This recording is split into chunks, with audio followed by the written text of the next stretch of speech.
Hi everybody, it's Celine from IamHandmade.com, and I promised you in my last video that I'd show you my next two soaps all cut up and ready to go, and I've just done that now. In the last video you saw these in two blocks, two big soap logs, and I was a little bit worried about one of them and not so worried about the other, and actually they both have turned out really nice and I'm really happy with them. So as I'm pointing on this one, I'll show you this one first. This is the, I have to excuse the light in the room. I'm in the kitchen at the moment, and it's nearly 5:30 and look how dark it is outside still. It's crazy.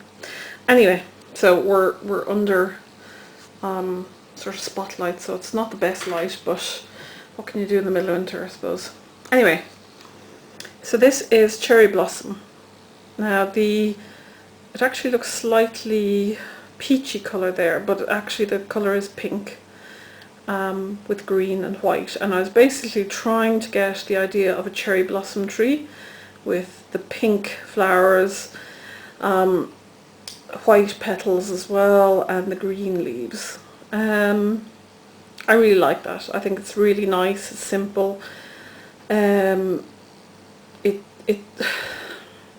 I have a thing about cherry blossom trees. Actually, they remind me of my mum, so I was trying to get some feeling of my mother into this. They were her favourite tree, and I was just trying to get that sort of, I can't describe it, feeling that they give me. When I see them, I always think of her, so I wanted to get that sort of feeling into this, and I think I've succeeded in that they're not too crazy bright or anything, because cherry blossom trees are very natural,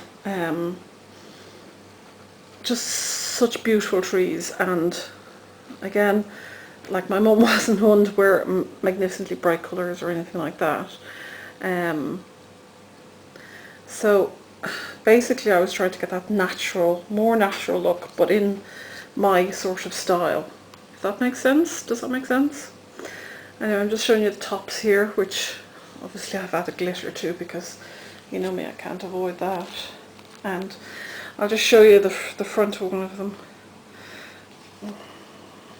Can't get proper focus on this camera. Anyway, so so the green, and it unfortunately looks peachy, but it's definitely pink. It's pink with a slight peach tone, so maybe that's what's picking it up. And the tops. Now this behaved beautifully, absolutely beautifully. It was very fluid, so I couldn't get very swirly swirls on the top. I can't seem to get it in focus either, of course, which is great.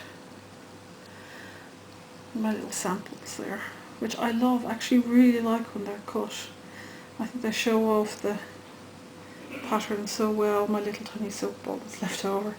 Just goes to show you how much leftovers I have, honestly. I don't waste anything.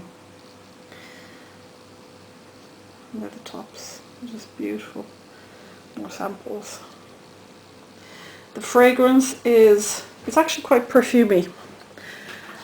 And I thought cherry blossom might be a bit weak, but it's not at all. It definitely, it may not be a massively lingering scent, which is fine because some people don't like that, but it's definitely stronger than I thought it would be, which is also fine because that's what I really like. So that's Cherry Blossom with her lovely glittery top. And then the other one here is Kismet. They're all the samples. And this one is a bit wildly coloured, to say the least. Now you'll see, I'll show you one here. I was terrified, this set up so quickly on me. And like it really moved really fast. And by the time I'd finished at the top, it was totally like the thickest custardy pudding you've ever seen. And I thought, I'm going to get a million air pockets in this. And I've told everybody on Facebook, oh my god, I'm going to get a million air pockets. I have gotten some. There is no doubt about it. Why can I not focus this? There you go. There are some. But they're pretty much no bigger than that. Now I personally think that's a miracle. I was going to swear there, but I won't. I think it's a miracle because this was near solid, really, at the top. Look at the top, it's so beautiful. I love it. Did that with a teaspoon, which I saw on Holly's video. Sparklebrook, not Sparklebrook anymore, Missouri River. I saw her doing it at the back of a teaspoon and I thought, that's brilliant. So, sorry Holly, I stole your idea. Anyway, so the colours are, I wanted to get some, this is sort of a patchouli orange based fragrance, and I wanted to get sort of a kind of hippie vibe, but not too, you know, old fashioned hippie. I'll show you the tops of these again. And I just want to get something funky colours, so I just really like it. It's like a far gone cow pattern or something. All the sparkly tops. I'm trying to get my shadow in this, which I'm not succeeding very well. I definitely have to say Tish is a much better videographer than I am. And here are all the samples, and again the little tiny bowl.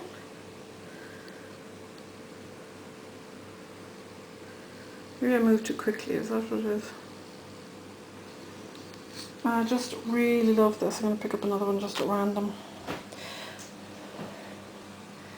And that one has one air hole, but that's it. I mean, seriously, for the way this behaved, it's like the naughtiest child in the universe. There you go, there's another one. It's really cool. And they're not even at the top, where I thought there'd be all big, huge, enormous holes here. There's one or two down the bottom, because it was pretty thick to start off with anyway. So I'm really quite chuffed with that. I thought, I was saying today to my husband, oh, I'm going to have to rebatch this, and how will I do that, and will I put in it, and I had to explain to him what rebatching was, of course. We've all probably been there. Oh, look at that one. Now there is gaping hole.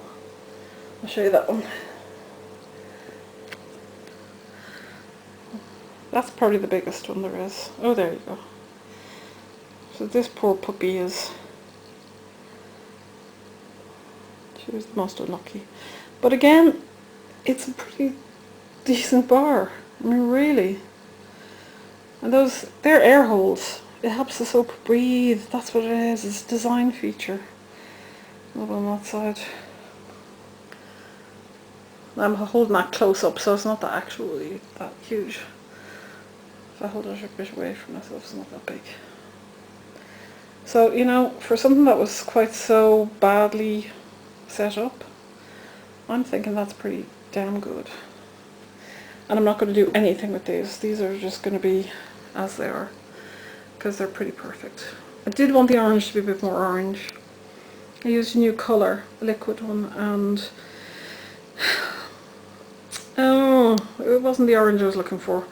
Right, if I'm doing peach, I'll definitely use it, but I wanted a much more vibrant orange against that purple.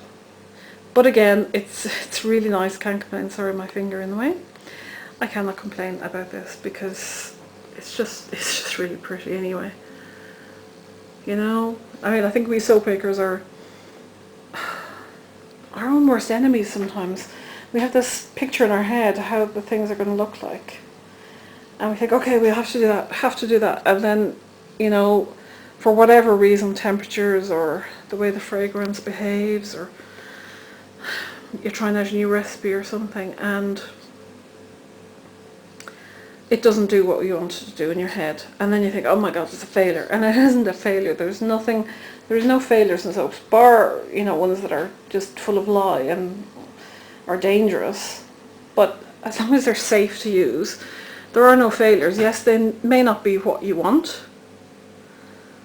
but I've had some soaps that are actually better than what I wanted, really. And, you know, I think we should realise that we're far too critical on ourselves sometimes.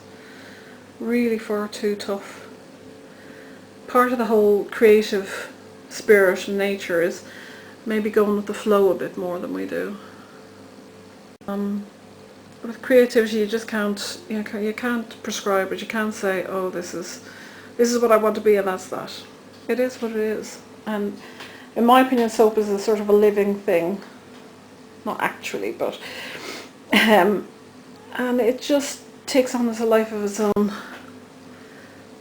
And yeah, you can have your recipe down pat, and you can know everything, and then something just changes, just one little thing. You know what it is sometimes. And sometimes you get something that's really incredible, and sometimes we should just be really happy with that and not be so critical. Anyway, enough of my speech making. And these are my two soups. So Kismet, there's like patchouli, orange, I think there's pine in there. Oh, I can't remember the description, but it's gorgeous, and it'll be on the website and on the Facebook page. And then cherry blossom, which is spring summer soap, and just has a feeling about, I don't know, cherry blossom just brings up all sorts of emotions for me, and this fragrance does it, the design does it, the colours does it, and I hope you like it too, and I hope you kind of understand what I mean, because I don't think I'm explaining myself very well. Anyway, there we go. Enjoy. I hope you like it. Love to hear your reactions. I read every single one of your comments. I am rubbish at commenting back sometimes. But I love hearing them, and I love reading them, and I love anything to do with soap, so feed my obsession, please. Okay, that's me. Talk to you later. Bye. Oh, the website is www.iamhandmade.com, and if you want to subscribe to the blog, it's soaperstar.blogspot.com, and to the Facebook page, it's facebook.com/soaperstar. Okay? Bye.